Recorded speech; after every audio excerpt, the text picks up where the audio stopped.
Welcome to the Borland Climb. We hope this video helps. In this video, I will explain how to use a low-voltage circuit tester.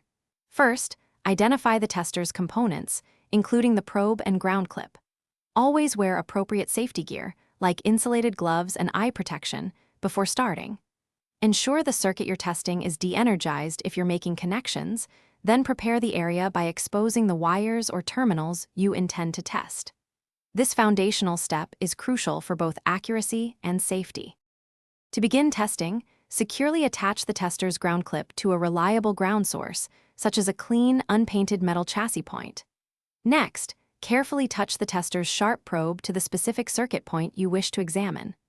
Observe the tester's indicator light or digital display. A clear, bright illumination or a specific voltage reading, like 12 volts, confirms the presence of power at that exact location, guiding your diagnostic process effectively. Interpreting your tester's feedback is straightforward. If the indicator light illuminates or the display shows a voltage, it means power is present, typically between 6 and 24 volts for low-voltage systems. Conversely, no light or a 0-volt reading indicates an open circuit, a break in the wire, or a lack of power. Use this information to systematically trace the circuit, pinpointing exactly where the electrical flow stops or where a component might be failing. For accurate results, always double-check your ground connection. A poor ground can lead to false negatives. When troubleshooting fuses, test both sides to confirm continuity.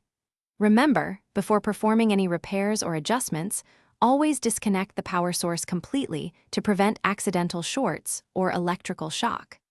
Following these steps ensures both your safety and the precision of your low-voltage circuit diagnostics, making your troubleshooting efforts much more efficient.